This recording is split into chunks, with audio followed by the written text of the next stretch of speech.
Bonsoir François Fillon. Bonsoir. Merci à vous d'avoir accepté notre invitation. Vous avez présenté au cours d'un meeting il y a une heure à peine votre programme en matière sociale. On va y revenir dans un court instant. Je rappelle que vous êtes candidat à l'investiture de la droite et du centre en vue de la prochaine élection présidentielle. Un mot du climat social actuel. La France connaît depuis plusieurs semaines une série de grèves, parfois très dures. On l'a vu il y a quelques instants dans le journal. Si vous étiez au pouvoir, est-ce que vous auriez agi comme le gouvernement actuel ? D'abord, plus le gouvernement négocie, plus il y a de demandes reconventionnelles.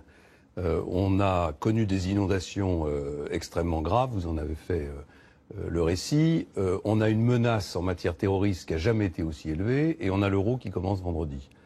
Dans ce contexte-là, honnêtement, les revendications catégorielles de syndicats minoritaires qui représentent des salariés protégés sont insupportables. Et elles sont contraires à l'intérêt général. Moi, ce que je demande, c'est que chacun fasse un effort. Il y a l'euro qui commence. C'est l'image de la France qui est en jeu.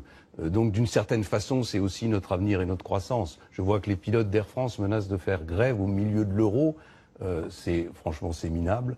Et j'espère que le bon sens l'emportera, que l'intérêt général sera préservé. Mais vous trouvez que le gouvernement fait preuve de trop de mansuétude à l'égard des grévistes Il a fait beaucoup d'erreurs dans la mise en œuvre de cette loi sur le travail, c'est-à-dire qu'il a beaucoup reculé, et plus un gouvernement recule, plus ses opposants en demandent. Donc aujourd'hui, le gouvernement doit être ferme, il ne doit plus reculer, il ne doit pas sacrifier l'avenir de la SNCF à quelques satisfactions immédiates pour essayer de rétablir l'ordre, parce que c'est un calcul de dupes. Et de leur côté, les organisations syndicales, en tout cas celles qui sont engagées dans cette grève, doivent comprendre que les Français les regardent avec de plus en plus de distance. Et ont le sentiment que, voilà, quand vous avez été inondé en région parisienne, que vous souffrez déjà de toutes ces difficultés et qu'en plus on vient vous compliquer la vie par une grève, c'est qu'il y a une forme d'égoïsme qui prévaut. Et si l'on tient pour acquis que la réforme de la SNCF n'aura pas lieu aujourd'hui, vous, par hypothèse, président en 2017, vous réformeriez la SNCF ? Bien sûr qu'il faudra le faire. Non, mais vous le feriez concrètement au risque d'avoir la France bloquée ? Mais j'annonçais ce soir, dans le meeting que vous venez d'évoquer, mon désir de rassembler les régimes sociaux en un seul. Je voudrais qu'on inscrive dans la Constitution de la République française le principe d'égalité des régimes sociaux, qui devrait être une évidence. Et si c'est nécessaire, je proposerai aux Français de se prononcer sur cette question par un référendum. Parce que je pense qu'il y a un moment où le peuple doit s'exprimer. On nous dit sans arrêt qu'une majorité de Français sont favorables aux revendications des cheminots de la SNCF. Je ne le crois pas un seul instant. J'ai relu votre programme. Vous proposez entre autres un remède de cheval, la retraite à 65 ans pour tous, la fin des régimes spéciaux de retraite, la suppression de l'ISF, la baisse massive du nombre de fonctionnaires. On a vu ce qui est arrivé avec juste l'article 2 de la loi El Khomri. Ce que vous proposez, c'est 5 ans de blocage et de manifestation. Comment pouvez-vous penser concrètement que cela puisse passer ? Parce que regardez le pays dans quel état il se trouve aujourd'hui. C'est-à-dire qu'avec la défense du prétendu modèle social français qui n'en est plus un, on a 6 millions de chômeurs, on a 2 millions de jeunes qui sont exclus, on a des petits retraités qui n'arrivent plus à vivre, on a des agriculteurs et des artisans qui payent tellement de charges qu'ils n'ont plus de salaire, et on a une pauvreté et une exclusion qui augmentent. C'est-à-dire que nous sommes un pays qui dépense plus d'argent que les autres pour sa politique sociale, et en même temps nos performances en matière de lutte contre la pauvreté sont moins bonnes. Donc les remèdes que je propose, c'est au contraire des remèdes qui permettront, par la libération de l'économie, de donner un emploi à tous les Français, ce qui est quand même la première des conditions de la lutte contre la pauvreté, par une allocation sociale unique, de concentrer les aides sur ceux qui en ont besoin, et par le retour d'une vraie politique familiale, de donner à la famille, qui est le cœur du système de solidarité français, toute sa place. Vous vous décrivez comme libéral, notamment au sens économique du terme. Est-ce que vous êtes sûr que les Français sont prêts pour cette expérience ? Les enquêtes d'opinion semblent montrer exactement le contraire.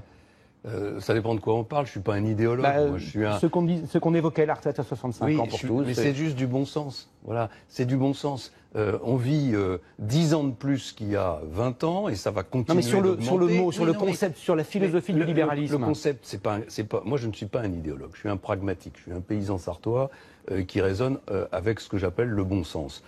On a trop réglementé dans notre pays et on est allé trop loin en termes de dépenses publiques et de contraintes. Bon, il faut que le balancier revienne un peu au milieu. Et au milieu, c'est plus de liberté. Tous les gens que je vois dans le Tour de France que je fais depuis 3 ans, ils réclament tous la même chose. Ils disent tous, foutez-nous la paix, laissez-nous travailler, donnez-nous un peu de liberté, laissez-nous respirer, et à ce moment-là, on pourra aller au bout de nos rêves, au bout de nos projets. Si c'est ça être libéral, ben oui, je suis libéral, mais c'est un libéralisme qui conduit à une vraie politique sociale, à une vraie justice sociale. Vous promettez, je relisais vos récentes déclarations, si vous êtes élu président, de redonner 10 milliards de pouvoir d'achat aux classes moyennes. Avant de vous demander comment vous allez rendre cet argent, pourquoi avoir augmenté les impôts de 30 milliards lorsque vous-même vous étiez Premier ministre? D'abord parce que nous avons dû affronter une crise financière majeure, qui a été une des crises financières les plus graves de ces 40 ou 50 dernières années.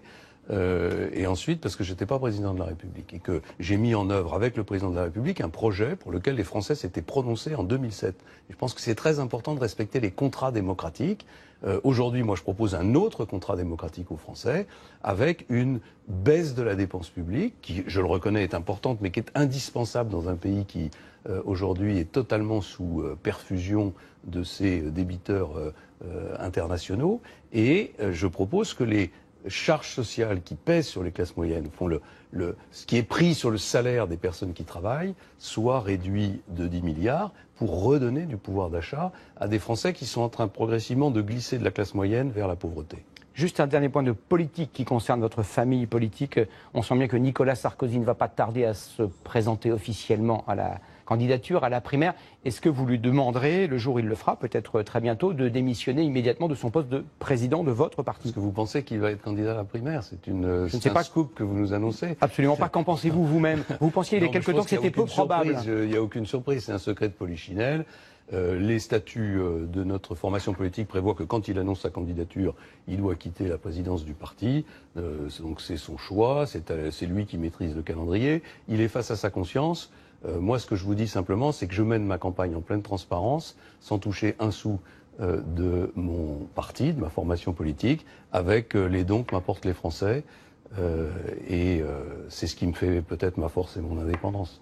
Merci beaucoup, François Fillon, d'avoir répondu à nos questions.